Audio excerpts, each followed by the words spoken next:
Welcome to the Productivity Show, a podcast where we believe that you can get the important things done without having to sacrifice your health, family, and things that matter to you. My name is Tan. I'm the CEO and founder of Asian Efficiency, where we help people become more productive at work and in life. And today I'm joined by my co-host, Brooks Duncan. How are you today, Brooks? I'm excellent. How's everything going for you, Tan? I heard you just came back from a wonderful vacation. How are the vacation vibes back in Canada? Yeah, I was just saying to Tam that I went away for a few days to Mexico with my family, our first trip since COVID. And now I'm having trouble remembering how to do all this podcasting stuff, but I'm good.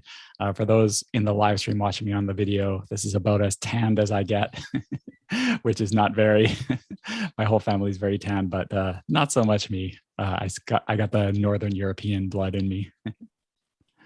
Well, good thing is we have SOPs, so it's always easy to go back and see what we need to do. Excellent. But switching gears here, we're going to be talking about how to buy back time. And there's a famous quote that's attributed to Jim Rohn that goes something along the lines of time is more valuable than money. You can always make more money, but you can't make more time. And so with that said, is there a way you can use some of that money to buy back some of that time? So you can use it for doing more things of what you should be doing or want to be doing. And the answer to that is yes. And that is what today's episode is all about. We're going to be sharing with you 3 ways you can use your money to buy back time. We'll be covering some inexpensive ways, some more advanced ways, and some ways that get you back that precious time in a little bit more strategic way as well. Because time is part of our T framework, which stands for time, energy, and attention. It's like the 3 levers of productivity is what we teach here at AE. And if you improve time, oftentimes all the other things in your life start to improve as well, including energy and attention. Ideally, we want to have all 3 because that's how we become masters of productivity. So here's some quick things to help you get awareness around what we're going to be covering today. First, we're going to be talking about how to use technology to save a ton of time each year, even if you're not a techie. We're also going to be talking about the 3-level framework for deciding what you should stop doing yourself. And then also, thirdly, we're going to be talking about how to get started with an executive assistant and why almost anyone can benefit from one, even if you're not a business owner or entrepreneur. So next week, just to give a hint what's coming up, we're going to be talking about kind of like trends and industry news of what's coming up in our space. So be sure to follow back up with us next week. And as always, we like to kick it off with our top 3 favorite resources. So Brooks, what are they today? Yeah, we thought we would do 3 services that we've used here at Asian Efficiency and on the Productivity Show, and Tan and I have used personally as well, that you can use to do some of the things we're going to be talking about today. Resource number 1 is called Upwork.com, and that's a website where you can find freelancers for short-term projects and long-term projects. We've actually used them for both and had good results, so Upwork.com. Number 2 is Fiverr.com, Fiverr. Disclosure, they have sponsored the show in the past, but they are not sponsoring this episode. That's for like these kind of like more cheap one-off tasks, really small tasks that can be done online. We've used them in the past as well. And then the third is TaskRabbit, and that is for finding local people to do work for you. So I've used them to do stuff like put together IKEA. I know Tan has used them for doing stuff around his house as well. And 3 tasks, and we're going to have links to those 3 and every other resource we talk about in the show today by going to theproductivityshow.com/401. So we have a lot of stuff to go over here today, Brooks. 3 ways to buy back time, and I'm just going to hand it off to you. What's the first strategy? Yeah, so tip number 1 is to use technology to remove time squanders. And time squanders is something we've talked about in the past on the show. And the example that sprung to mind when I was thinking about this is I've mentioned on the podcast before that years ago I got roped into managing my son's soccer team. And something like that doesn't sound too hard. And, it's not rocket science or anything, but involves so much back and forth, so much wrangling, kids and parents, sending people information, keeping track of who's going to be at which game, which practice, blah, blah, blah.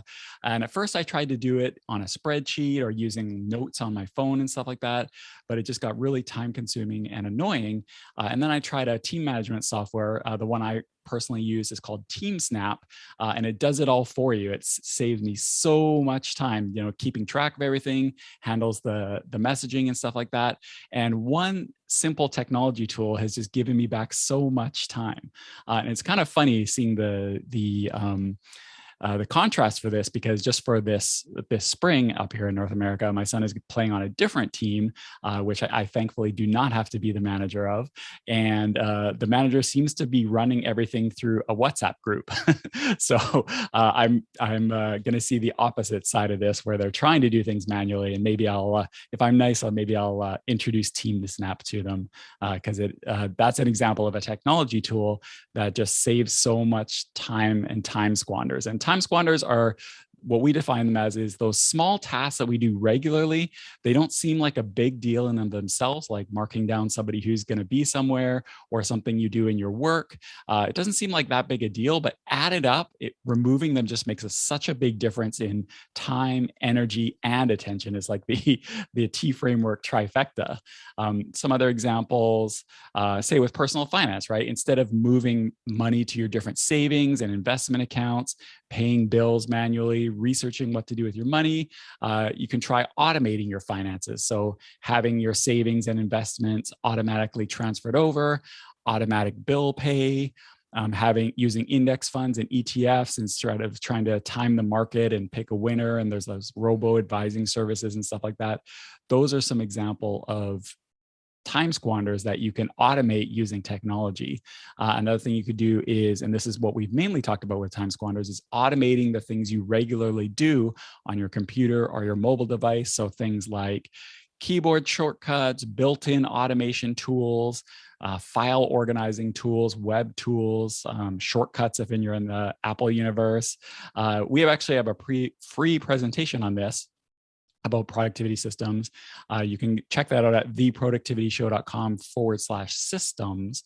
But those, again, are some examples, some of them free, some of them are like a small little investment, but just that little investment just buys you back so much time, energy, and attention over time.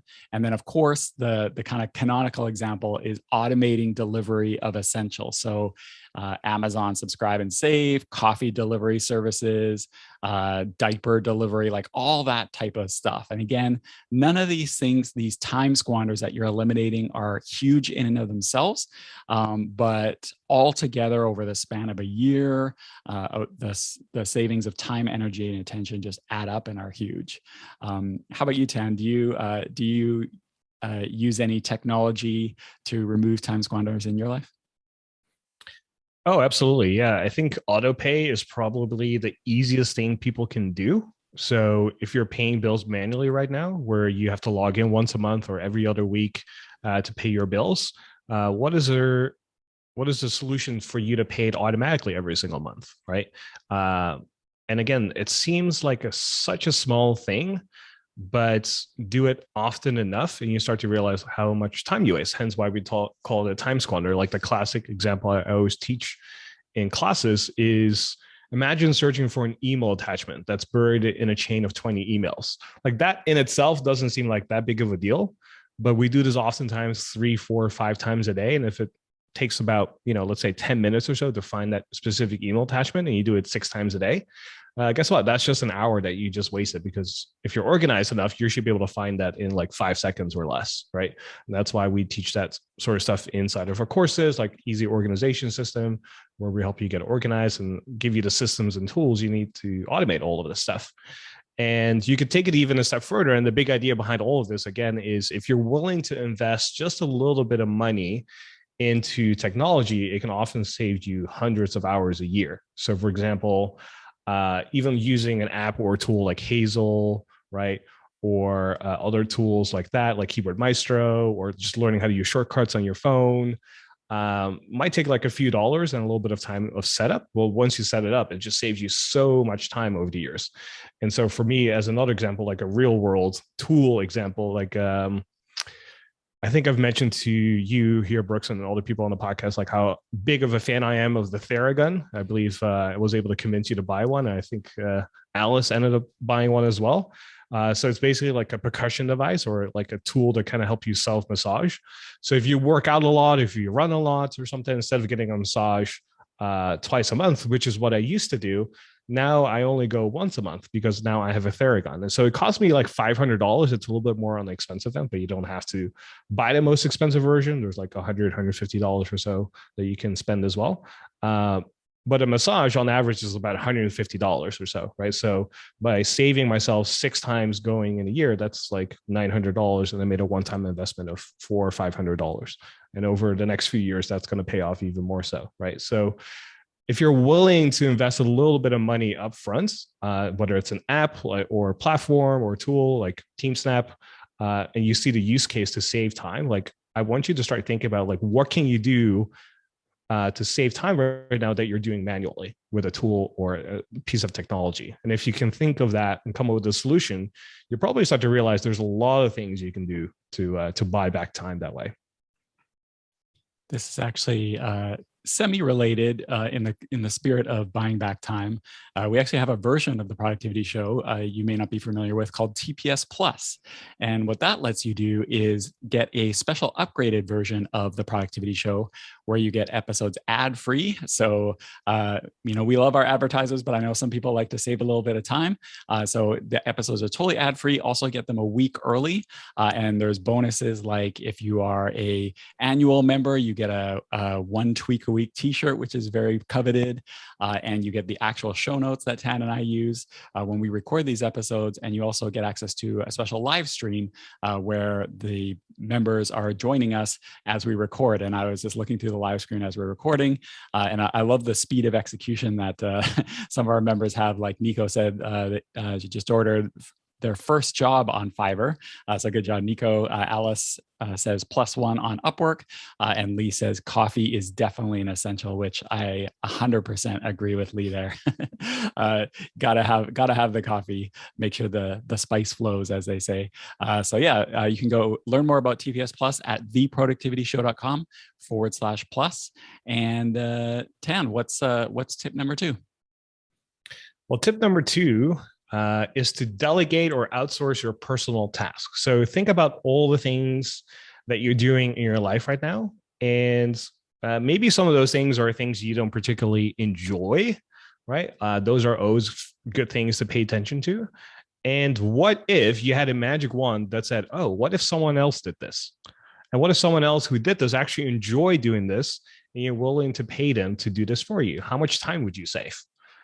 Probably a lot, right? I know, Brooks, you recently got into this yourself. Would you mind sharing an example of yours of how you maybe like delegated or outsourced a personal task? Yeah, well, this is an area where I, for a long time, had a lot of limiting beliefs, I should say, because I just felt like if I could do something and it's easy, and especially if I enjoy it, like why wouldn't I just do it? We talked about the vacation I just came back from. It's funny timing. And the thing about me is I actually really, really like trip planning. I like researching flights. I like figuring out hotels. I like the travel logistic research. I'm really picky about a lot of things. I'm unreasonably so sometimes. But this trip we did was kind of last minute. It was more driven by my wife than myself. And what we decided to do, because it was so kind of like last minute, is we used one of our soccer mom friends, going back to the soccer theme, who happens to be a travel agent. And so it was honestly, and I hate to admit this, but it was honestly amazing. She took care of everything and all the logistics. Pretty much all we needed to do is roll up to the airport. And it just saved us so much time and hassle, especially the whole planning happened to be while my entire family had COVID, which was kind of unfortunate. But maybe I could have found some better deals here and there on my own. I have no idea, but who knows? It was still totally worth it. And this whole concept of delegating or outsourcing personal tasks, again, if you can get past those limiting beliefs, there's so much stuff you can do once you start being open to it and attuned to it. Like we talked about TaskRabbit. earlier as one of our top 3 resources. And this is something I've started doing when we have like big IKEA projects to put together. Again, my wife and I are like the masters of IKEA. We've put together a lot of IKEA furniture in our 20 years of marriage. But I just started having TaskRabbit doing it for the bigger ones. And it just like saves so much time and hassle. And so that's an example, maybe fixing plumbing issues. Maybe it's like setting up a website for a side project or a volunteer organization. Those are kind of like specific projects, but it could be ongoing stuff like house cleaning, yard work, clothes shopping. You could even go as far as having like personal chefs and meal delivery, personal trainers. I even heard about services. I did not know this is a thing. Maybe our listeners know this, but apparently there's services that will actually pick up your dog poop. So you let your dog outside and then you don't have to deal with all the messy stuff. There's services that'll come and clean all that up. So that's a perfect example of a task, which I'm sure nobody likes to do. And so, why not outsource it? There's people there that do it. I had no idea. So there's 3 levels of these outsourcing. There's the easy things, which are delegating or outsourcing things that we can't do or are horrible at or hate doing. So maybe the dog poop would be an example of that. The medium level is delegating things we can do, but we don't like to do. And then the hard things and the stuff where I had a lot of limiting beliefs around is delegating things that we are really good at and like to do. But if you're honest with yourself, maybe you shouldn't be spending your time doing. And if you can get past that and, maybe start on the easy things and move your way up, it just saves so much time, so much energy, and so much attention. So yeah, those are some of the things that I've been doing. How about you, Tan? I know you are I'm just like setting you up a softball here because I've learned a lot from you about delegation and outsourcing. So what are some of the things you do? Yeah, there's an episode we did a while back called Personal Outsourcing: How to Win Back 5 Hours a Week. It's TPS333. So if you go to theproductivityshow.com/333, you'll find some more examples there where we dive even deeper into this whole topic. But I remember watching, I think it was a YouTube video or something, and I saw Bill Gates, and he said he hasn't been to the grocery store in like, I don't know, like over a decade or something. And I was like, what? Like Bill Gates has not been to a grocery store in a day. Like, well, this is crazy. Like, how insane is this? Right. And then I thought, oh, is this only something billionaires do or something? Like what's going on here? And he didn't explain exactly why he did that because someone else was doing it for him. But it kind of got me thinking to say, oh, what if I never go to the grocery store? Because that's one of the things I honestly care very little about. I'm not the type of person that needs my bananas to be like medium ripe or a little bit on the brown side or soft or a little bit green. I know that's always a controversial topic, or how people like their avocados a certain way. Like to me, it's not that big of a deal. And so for me, at least in my situation, I'm willing to pay someone else to do that. Right. So I will use something like Instacart, or with Amazon, there's a delivery service here as well. And so oftentimes it will cost me about, including tip and delivery fee, about $25 to get my groceries delivered. Now, if I did that myself and I went to the grocery store, picked up my groceries, and then, took it back home, that would take me at least an hour or so. And knowing the value of my time, that's worth way more than $25. So for me, that makes a lot of sense, right? But I know for a lot of people, that doesn't make sense because maybe you do want to pick up your own stuff and maybe touch your food and stuff like that. And that's okay too. This is just an example. But to illustrate the points, think of ways of optimizing and maximizing your time, especially when it comes to stuff that you don't like doing. I don't like picking up my groceries, but if you do, power to you. But what are some other things in your life that you don't like doing? Because I'm sure there's stuff that you don't like doing that I particularly enjoy. So for example, a lot of people don't like, bookkeeping, for example, and for something, I kind of find that very easy to do and it comes very natural to me, right? So like, how can you kind of like trade off with someone to do that? So TaskRabbit is a great resources that we just mentioned here. That's something I use all the time. I actually have a person that comes in once a month. We have it pre-scheduled, And oftentimes I actually don't know what this person will do until this person comes in, and then we'll just figure out like, oh, like this is a little bit off, or actually I need this, or like, there's always stuff happening that needs to be done. And sometimes there's more work to be done than other times, but it's nice to have this person coming on a regular basis. Another example is I have a stylist.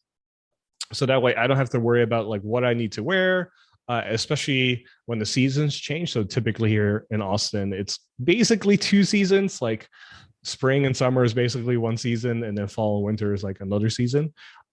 So she comes here twice a year, and she'll basically put all my winter clothes together and then put it away when it's spring and summer, and then pull out all the spring clothes. And because she's on top of what's kind of in season right now and stuff like that, she'll say like, okay, you should wear this and wear this together, right? And I'm like, okay, great.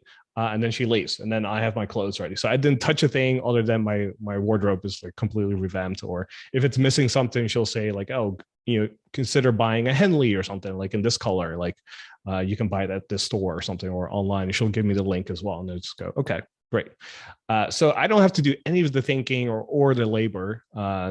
And something that kind of helps too, a little bit more specific, is if you buy timeless clothes, it makes things a lot easier. So having neutral colors like black, navy, white, beige, khaki, green. If most of your wardrobe is like that, it's pretty easy to wear whatever you want to wear. Other examples of you can outsource or delegate is, for example, dry cleaning. So I happen to live in a high rise here in Austin. So they actually pick up my dry cleaning and then they deliver it as well, versus me going out somewhere and dropping it off and then picking it up. That's like another way of paying for that as well.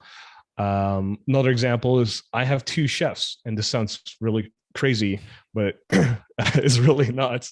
So I have one chef. She cooks like, her name is Tylee, wonderful woman. And she cooks for me for Monday through Thursday. So she comes every Monday morning around 11:30 after our huddle, and she drops off the food for Monday through Thursday. So it's all healthy meals. I know the exact amount of calories. It's high protein, low carb, and I can kind of get through the first 4 days eating that. And then Friday through Sunday, on Friday, I have a lady coming, a V, and she's Vietnamese. And so she kind of pays for, or I pay her for the Vietnamese food that I get. So usually Friday through Sunday, I have like 3 or 4 dishes that I eat, and it's always different. And it kind of gives me like that comfort food that I like. That kind of reminds me of my mom. So in a way, I have like 2 personal chefs, but they're not here all the time. They just drop off the food, and I don't have to ever worry about cooking, which I know I've told you many times, Brooks, I don't cook. And I'm surprised I'm still alive to this day, but that's how I make that work. And to put some money in perspective, like I pay roughly, especially now with this whole inflation thing that's going on in the world, like around $17 a meal. So it is a little expensive, I will say. Like it started off a few years ago with like $12 a meal, and it's kind of been creeping up to 17. So it's definitely not cheap, especially if you have a big family, right? But for someone like me in my situation, this works. But you could take inspiration from this and say, hey, what if you had your meals cooked Monday through Wednesday or something? That would save you like 3 days of time. Like there's a lot of ways you can make this work for your situation, right? Another example is I have a personal trainer. So I work out 3 times a week with him right now. And the beautiful thing is I just show up, and that's my main responsibility, is just I have to show up. I don't have to think about what music to play or what exercises we're going to do, or what kind of programming. Like that's all I have to do, is just show up, and I'll do a workout at home every now and then as well. But that's just another way of outsourcing or delegating something that, rather you doing your own research of what works best for you, or if you pay somebody that does it, for a living to do it for you, right? And even though I like bookkeeping, which I mentioned earlier, we have an outside contractor doing that for us, because that's kind of like the harder level that Brooks kind of mentioned, is something I enjoy and I'm actually good at. But I know I can also pay someone else to do that, and be just as efficient, so I can free up my mental space for other things. Because a lot of things that you'll start to notice is if you free up all this time, yes, you win back maybe a few hours, but oftentimes you win back energy and mental space as well. Like those extra 3 hours could be very valuable in the sense that, yes, it's 3 hours, but it's more creativity time for you, or it could be more leverage time in different ways where you feel more energetic or something like that. And then you apply that to your family life or to other things. So it's not just about time. The deeper you get into this rabbit hole, the more you start to realize it's really about part of it is convenience, but just also just having mental space and energy for other things. The problem with the outsourcing and personal tasks and stuff like that is it can be hard to think of what to outsource. Like if you just sit down and think, okay, what are all the things I'm going to outsource? For sure, you're going to miss a lot of things. So I heard a tip actually yesterday from David Sparks from MacSparky.com, friend of the show. And what he does, which I thought this is really clever, I might start doing it too, is every 2 days he has a repeating task in his OmniFocus. And it just says, come up with things to delegate. And sometimes it's going to be nothing, but by doing it on a regular basis like that, it gets you like thinking about the things recently. Otherwise, what's going to happen is you do something and then 2 weeks later you'll totally forget about it. But if you have this every couple of days, just prompt like, what can I delegate? There's going to be things fresh in your mind that you think either I shouldn't be doing this or I don't want to do this. And by doing it that way, it'll always be really fresh in your mind. So I thought that was a clever tip. I might steal from Max Sparky. Yeah, I would say there's a. I don't know if you saw this, Brooks. You were away on vacation, but there's a forum post where someone said, hey, how can we outsource and delegate stuff for everyday people for everyday situations, right? Because oftentimes people associate the fact that, oh, if you're an entrepreneur or you're a business owner, you can easily justify it. There's like an ROI that you can calculate. But what if I'm not? Like, does this still apply to me? And the answer to that, and I wrote it in a forum post in our Productivity Academy, is absolutely, yeah. I think a way to flip that around is to say, how much money are you willing to spend to free up time? And if you have a fixed budget for that, maybe it's like, let's just say $200 a month. If you're willing to spend $200 a month to free up time, with that constraint, you can then figure out ways to free up that time. So maybe it's hiring somebody, maybe it's paying for a piece of technology, right? Or maybe it's paying for delivery fees or for convenience, or paying for a chef that cooks certain meals, amount of meals for you. Like if you're not a business owner, oftentimes it's hard to justify the ROI. So the way to flip that around is to say, how much money am I willing to spend every month to have more time, energy, and attention in my life? And I would say start with $100 or even $200 if you can, and use all the strategies that we just talked about and all the resources. And you start to notice that, if I'm willing to spend $200 a month, you'll come up with so many ways to free up that time. It's kind of like that exercise that you mentioned that Mike Sparky does, is like, what can I delegate? If you do that and you have a $200 budget, I will tell you right now, there's like infinite number of things you will want to delegate. Because there's always stuff coming up. So don't worry if you feel like you don't know what to delegate. It's very normal. It's very common when people start off, but once you get into it, it's hard to go back. It's kind of like once you go first class, it's hard to go back to coach because you're just so used to the benefits. Okay, so delegating personal tasks and stuff like that, that's one thing, but there's kind of like a level, a more, I guess, up level of delegation, which is, actually in the live stream, Alice, a recent productivity show guest, Alice Ferris. So you can go to theproductivityshow.com/399. And what she says in the live stream to this episode, she goes, I've set up delegation routines with my EA, executive assistant, and she does an excellent job. So maybe that's a good spoiler alert / lead in to tip number 3, which I know, Tan, you are very, very passionate about, which is to have an executive assistant. So a more kind of like formalized version of what we've been talking about. So maybe you can talk about how you use an executive assistant and what people should look for in that topic.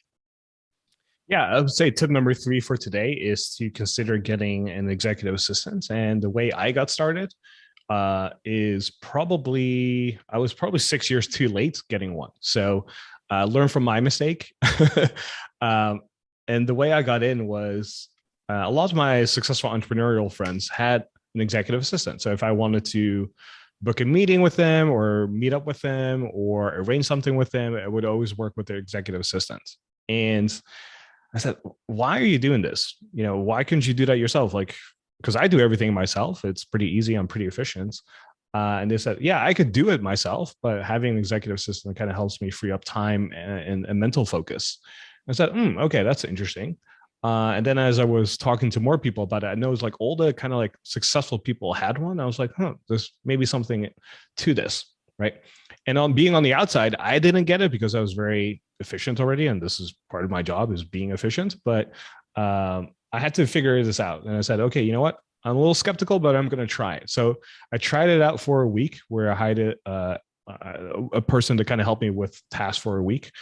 And once I kind of had the taste of like extra free time and extra mental bandwidth, I realized, okay, I get it now. Like it's one thing to logically get it, like we're talking about here, but once you experience it, then it's hard to go back. And so from there, I've always been a firm believer that every business owner or entrepreneur that makes over, let's say, $200,000 a year in revenue should definitely consider having an executive assistant, because at that point, your leverage is you have to replicate yourself oftentimes, right? In the early stage of your business, like it's really about you, and you have to like make more sales, right? And you have to have more time to do all the things you need to do to grow your business.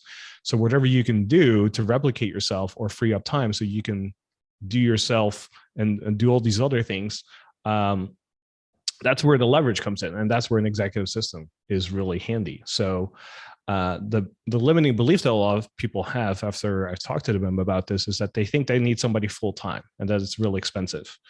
But also, you couldn't be further from the truth. It's actually the opposite. Like even to this day, I have an executive assistant that works maybe like she started off like 5 hours a week and now works like 8 hours a week. So maybe like 30 hours a month in total. So she started off part time, and now I only have her like 8 hours a week, right? So you don't need somebody full time. Also, it's not as expensive as you think it might be. A lot of people will start at anywhere between $20 and $25 an hour, depending on the experience level. And I go into further detail in episode 190 and 143. So if you go to theproductivityshow.com/190 or 143, you'll see more details there. But basically, the biggest leverage you have as you're growing your business is to duplicate yourself, and having an EA really allows for that. So it's something that I really encourage people to do. Yeah, Alice, again, Alice in the live stream. Alice should be on this episode, not me, but Alice said, going back to our top 3 resources, she found her assistant on Upwork. She works for them directly now, but that's where we met. And that is a great example of what you were talking about, that people think that to have an executive assistant is this big official thing, this huge commitment, but you can just go on a service like Upwork or whatever and just find somebody for a small intro project, get people in the door, try it out for a limited amount of time. You don't need to have a full-time person. And then if it works out and you start seeing the benefits, then you can make maybe more and more of a commitment. But you don't have to start off that way. And I think a lot of people make that mistake too, is they get into like maybe more of an executive assistant than they need, and then they struggle to find things for the person to do, where maybe it should be the other way, find things in a limited capacity first and then grow over time together. What are the sorts of things that you have your executive assistant doing? What do they do for you? Yeah, speaking to Alice, I remember when I talked to her one-on-one, she was elated that she had an executive assistant, and I'm sure she can speak to that here in the live chat. But it's such a game changer once you really get into it. So examples of things that mine does for me is she manages my email inbox. So I only really get back to people on important emails maybe once every other day or so. And she handles kind of like everything else. She does all the grocery shopping, so she'll check in with me. We have a meeting twice a week, Monday and Thursday, and she'll ask me like, "Hey, do we want to get the usual stuff, or do we want to get some extra stuff or something different?" And I go, "Oh, okay, let's just get the usual stuff," and then I get my groceries, because you start to realize when you order groceries, 90% of the time it's all the same stuff. So that makes it really simple. She also does all my meal planning and delivery. So she'll coordinate with the two chefs that I mentioned earlier. So she does all the coordination, and all I have to do is just meet them at my door and heat up the food. That's all I have to do. So it's a Christmas surprise every single week because I have no idea what I'm eating. Um, Other things she does is like really routine stuff. So like booking haircuts. I get a haircut about every 2 weeks or so. I'm always very jealous of women because they can go for like 3 months or something, and us guys, we have to go like I don't know every 2 3 weeks or so. I don't know how often do you go, Brooks? Probably more like a month, but I should actually get my haircut more than I should. Definitely not 2 or 3 weeks, but more like a month.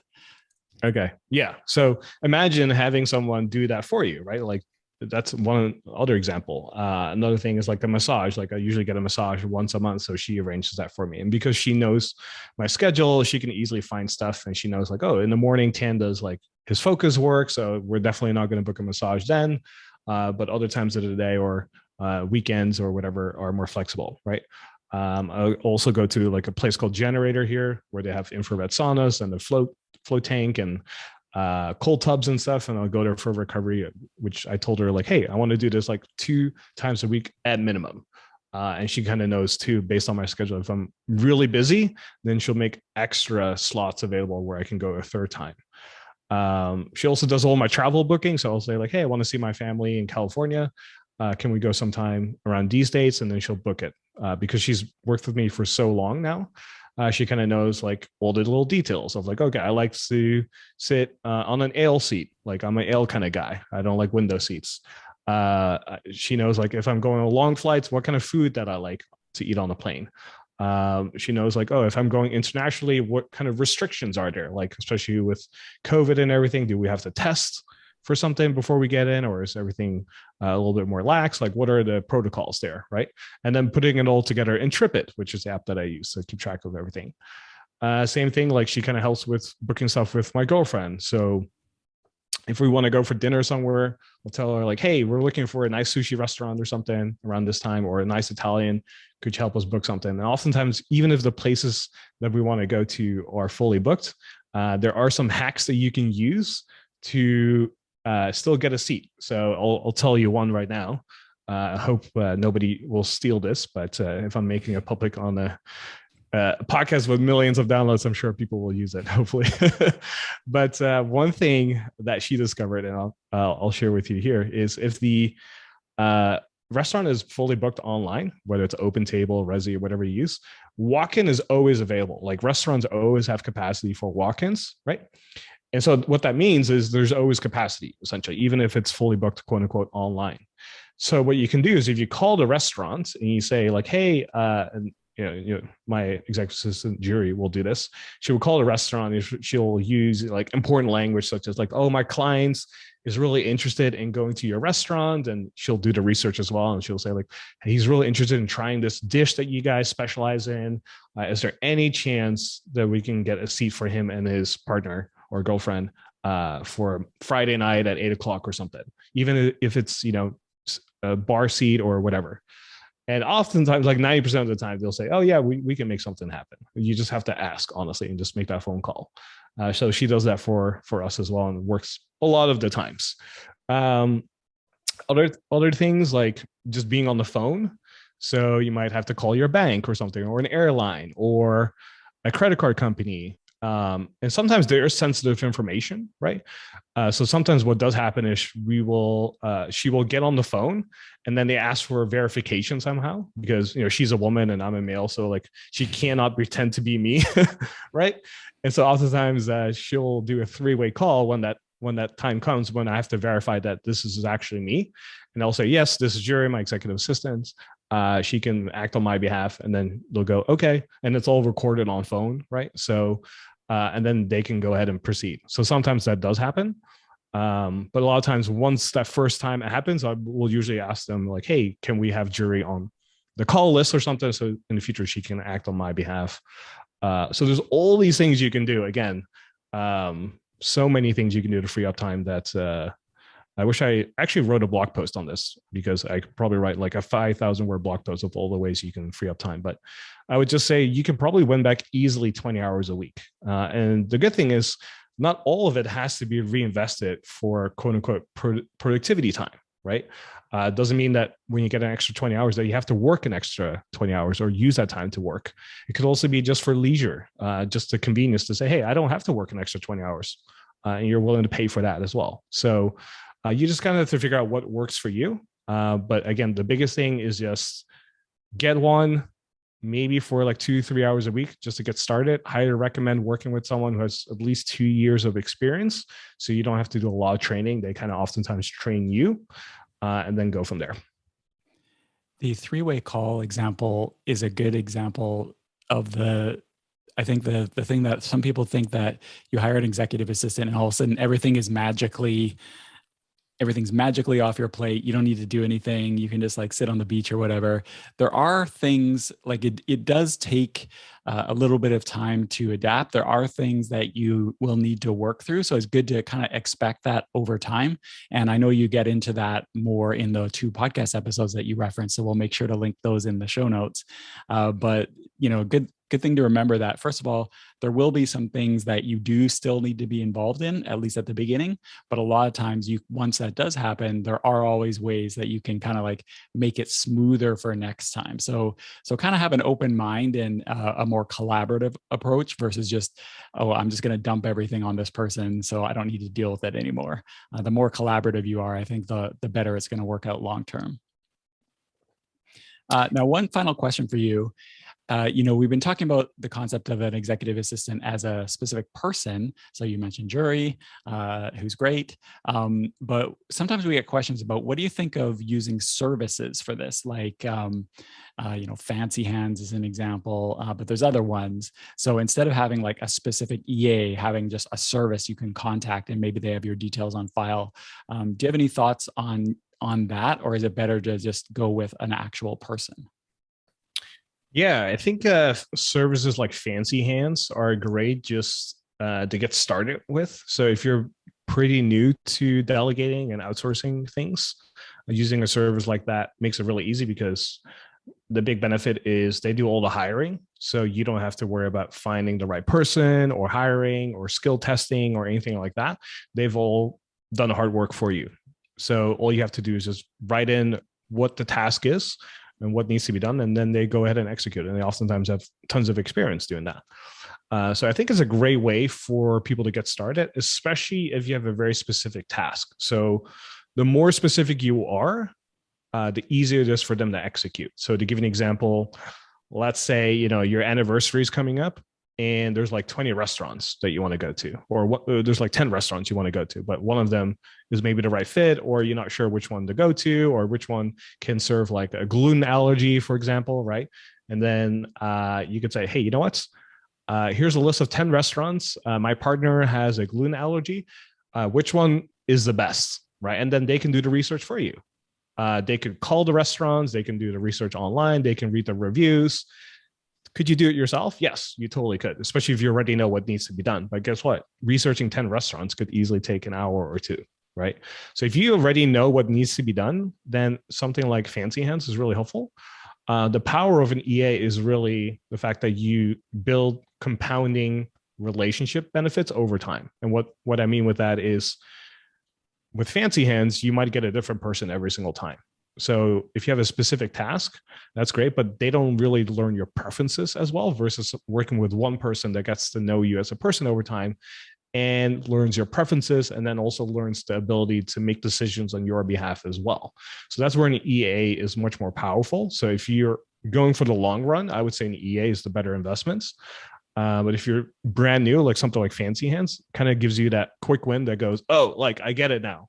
And once you kind of get over that initial hump of like, oh, I get it, then having something like an EA is really powerful, because now my EA makes decisions on my behalf, because she kind of knows like how I think about stuff, what my preferences are, how I like to do things, how I like things to be organized, where I like to sit on the plane, and that kind of stuff, like airline preferences and so on. So that's, I would say, is the main benefit. But if you're, again, brand new, start with something like a service and then grow into it over time.